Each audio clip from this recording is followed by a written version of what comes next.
अस्सलाम वालेकुम दोस्तों, गुड मॉर्निंग। दिन चढ़ चुका है तो काफ़ी दिनों के बाद मैं आज फिर से व्लॉग बना रहा हूं। तो वेलकम बैक जी। आज आपको दिखाएंगे कि हम एक डेयरी फार्म बनाने लगे हैं, छोटा सा डेयरी फार्म बनाने लगे हैं। क्योंकि जगह तो ये देख रहे हैं आप जी सामने जो है ये काफ़ी बड़ी है, लेकिन हम इसमें एक साइड पे सेपरेट सी जानवरों की जगह बनाने लगे हैं ताकि ये सारी जगह पे ना घूमे फिरें। जोर जोर से बोल के लोगों को स्कीमें बता दे। तो बिल्कुल इस जगह पे सामने हमारा पुराना बरामदा था जो हमने गिरा दिया है। ये उसकी ईंटें पड़ी हैं, आपको दिखाते हैं। ये इसकी बुनियादें थी, ठीक है। तो ये थोड़ा सा ख़राब सा था, गिरने वाला था। तो उस साइड से भी हम दीवार करेंगे। तो इस जगह पे तो हम वैसे भी मिट्टी डाल देंगे, थोड़ी सी भर्ती डाल देंगे, ऊंची जगह हो जाएगी। तो जिस जगह हम डेयरी फार्म बनाने लगे हैं, ये देखें जी, ये सामने है, ये जी इसकी बुनियाद है। ये रख दी गई है, बस मिस्त्री आने वाले हैं। इस जगह पे सामने हमारा सीमेंट तैयार होगा। तो ये कुछ ईंटें पड़ी हैं, कुछ उधर पड़ी हैं। तो ये पीछे की जानब इस तरफ, ये सामने इस जगह पे हम बुनियाद रखेंगे। वो जो सामने कच्ची दीवार है वो भी गिरा देंगे ताकि ये सारी पक्की बना सकें। ओके जी, तो नक्शा आपको बता दें कि यहाँ जो 20 फुट या 18 या 20 फुट इस पे हम बरामदा आएगा, उसके अंदर भी हम एक खुली बना देंगे, उसके नीचे सोलंग लगा देंगे। और उसके बाद ये बाहर जो एरिया बचेगा इसकी हम चार दीवारी करेंगे इस साइड पे। तो अंदर भी फर्श लगा के ये हम जानवरों के लिए सेपरेट कर देंगे। तकरीबन इसमें 10 से 15 जानवर आसानी से आ सकते हैं। ये हमने बनाया था मुर्गियों के लिए, तो इसमें हमने एक आधा साल ही मुर्गियाँ रखी हैं। उसके बाद हमने इसको छोड़ दिया। अब ये रफ यूज़ हो रहा है, इसमें इजाफी सामान वगैरह, कचरा वगैरह, छोटी मोटी चीज़ें कबाड़ की होती हैं ना, वो पड़ी हैं। तो आज से हम अपना काम स्टार्ट करने लगे हैं। A few moments later. लो जी, साढ़े आ गए ने सीपी वाले मिस्त्री। हर रुमाल शमाल उन्हें बन लैन सिर ते करन लगे ने। आज बिस्मिल्लाह करो जी। शौके खां है जनाब, शौके खां उर्फ शौकत अली, है गुल्ले खां उर्फ अल्लाह दिता। हाँ जी सुनाओ। पहुंच पे जी, अब खुल गई है टाइम तो तू एक 9 बज गए ने। कोई मसला नहीं, काम में पा देंगे। अपने मुबारक हाथों से पाली ईंट रखो। पाली ईट तो कोई चंगी दे। रहीम बिस्मिल्लाहिर्रहमानिर्रहीम। दीवार दे नाल ला के ਉਹ ਤਾਂ ਤੁਸੀਂ ਸਿੱਧੀ ਪਤਰੀ ਕਰਨੀ ਹੈ ਦੀ ਹੋ ਜਾਸੀ। ਇਹ ਜਨਾਬ ਪਹਿਲੀ ਇੱਟ ਫਰਾਰ ਦਿੱਤੀ। ਤੁਸੀਂ ਕਹਿੰਦੇ ਜੇ ਤੇ ਆਪਾਂ ਇੱਕ ਹੋਰ ਇੱਟ ਰੱਖ ਦਿੰਨੇ ਜੀ ਤੇ ਇਹਦਾ ਹੁਣ ਲੈਵਲ ਤੁਸੀਂ ਕਰਨਾ ਹੈ। ਜੀ ਠੀਕ ਹੋ ਗਿਆ ਤੇ ਕੰਮ ਛੇਕਦੇ ਹੋ ਹੁਣ। ਆ ਸਾਡਾ ਪਾਰਟਨਰ ਆ ਗਿਆ। ਜ਼ੈਨ ਆ ਯਾਰ, ਕੀ ਹਾਲ ਹੈ ਤੇਰਾ? ਤੂੰ ਯਾਰ ਟਾਈਮ ਹੀ ਨਹੀਂ ਦਿੰਦਾ ਹੈ। ਆ ਸੁਣਾਣੇ ਅਸੀਂ ਇੱਥੇ ਆ ਨਾ ਸਾਡੇ ਨਾਲ ਕੋਈ ਥੋੜਾ ਕੰਮ ਕਰਾਰ ਕਰਾ। ਆ ਪਕੜ, ਇਹ बेहतरीन जंग जितने वास्ते जनाब बेहतरीन हथियार है। समी इंदे पानी और पा यार, पानी थोड़ा है इंदे कोई ना रवे कमी। पानी लियाओ ये विच और। उस्ताद जी लेवल रख के ते समझ ना लगे सीधी किथे है तो मैं दस दे जे। Later. टाइम हो गया जी 2 ਦਾ ਤੇ ਇਹ ਇਹਨਾਂ ਨੇ ਵਾਰ ਦਿੱਤੇ ਨੇ 5 ਜਾਂ 7। ਕਿੰਨੇ ਹੋ ਗਏ ਵਾਰ ਜਨਾਬ? 5 ਤੇ 3 8 ਵਾਰ। 8 ਵਾਰ ਹੋ ਗਏ ਨੇ ਇਹਨਾਂ ਦੇ। 5 ਤੇ 3 8 ਤੇ 10 10 ਵਾਰ ਹੋ ਗਏ ਨੇ।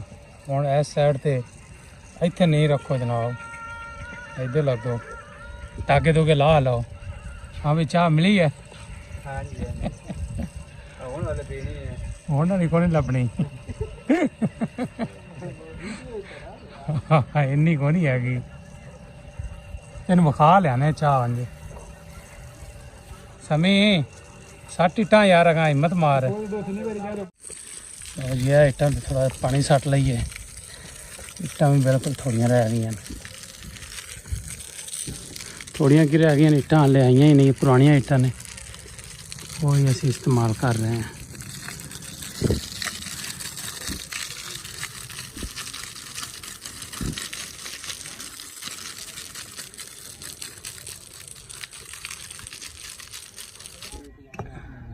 ਨਾ ਇਹ ਵੀ ਲੈ ਗਿਆ ਹੋਣੀ ਹੈ। ਲੈ ਗਿਆ ਕਰਾਈ ਜਾਂਦਾ ਨਾ ਇੱਟਾਂ ਲਾ।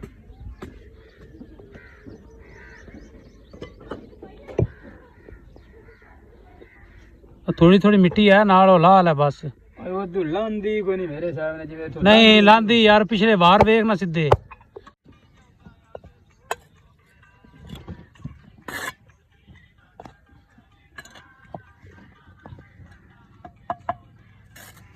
Later.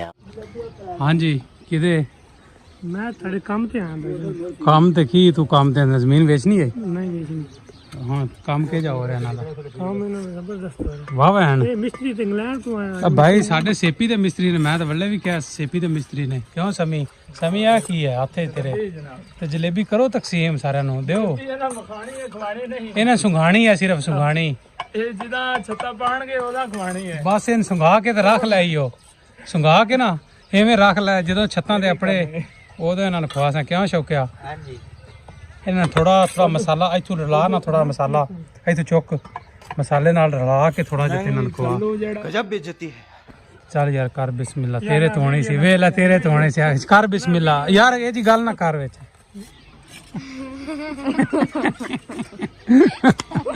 हाँ जी की सके जा सका ਖਾਂਦੇ ਹੀ ਨਹੀਂ यार है कोई गल करने वाली दे यार इन्हां बच्चों नूं ਆ ਵੇਖੋ ਜੀ ਸਵੇਰ ਦੀ ਆਖੇ ਵਾਲੇ ਹੁਣ ਲਿਆਂਦੀ ਖੜਾ ਜੇ ਹੁਣ ਬਣਾ यार सुबह आ वेला हुण दिन निकल रहा वेख रहे हैं सारे वेख रहे हैं ਉੱਥੇ ਪੁੱਛਦੇ ਗੱਡੀ ਖੜਾ ਜੇ अच्छा यार मैं इहो कह रहा सी ਵੀ ਜਲੇਬੀ ਲੋਕੀ ਆਂਦੇ ਆਂ ਤੇ ਉਸ ਟਾਈਮ ਖਾਂਦੇ ਨੇ ਅਸੀਂ ਜਾਵਣ ਲੱਗਾ ਖਵਾ ਰਹੇ ਹਾਂ ਇਨ ਤੁਹਾਨੂੰ ਕਦੇ ਐਵੇਂ ਕਿਸੇ ਖਵਾਈ ਜਲੇਬੀ ਇਹ ਪੁੱਠਾ ਕੰਮ ਪਾਰ ਚਲੋ ਸ਼ੌਕੇ ਨੂੰ ਵੀ ਦੇ ਸ਼ੌਕਾ ਮੈਨੂੰ ਲੱਗਦਾ ਉਂਝ ਕੰਡ ਕੀਤੀ ਖੜਾ ਹੈ ਮੈਂ ਕਹਿ ਰਿਹਾ ਵੀ ਚੰਗੀ ਤਰ੍ਹਾਂ ਭੁੱਖ ਲੱਗੀ ਹੋਵੇ ਤੇ ਮਿਰਚਾਂ ਵੀ ਹਲਵੇ ਤੇ ਆ ਜਾਣੀਆਂ ਹਾਂ ਕੀ ਬਾਤ ਹੈ ਸਮੀ ਸੁਣਾ ਆਰਸ਼ਾ ਦੋ ਦੇ ਹੁਣ ਅਰੇ ਲਤਾਂ ਟਾਈਮ ਤੇ ਰਸਤੀ ਆ ਛੁੱਟੀ ਕਿੱਥੇ ਖੜੇ ਵੇਖ ਲੈ ਕੀ ਯਾਰ ਕੋਈ 2 ਘੰਟੇ ਹੋਰ ਵੀ ਇੱਥੇ ਕੰਮ ਕਰ ਲਓ ਤੇ ਕੀ ਹੋਇਆ ਆਪਾਂ ਰਾਤ 9 ਵਜੇ ਤੱਕ ਤਾਂ ਕਰਦੇ ਕਿ ਫਾਈਨਲ ਵੇਖਣਾ ਜੇ ਕਿਉਂ फाइनल देखना है आज सारे और पिछला बटल भी दो ये भी दो कई भी दो हर से चौकते रख अंदर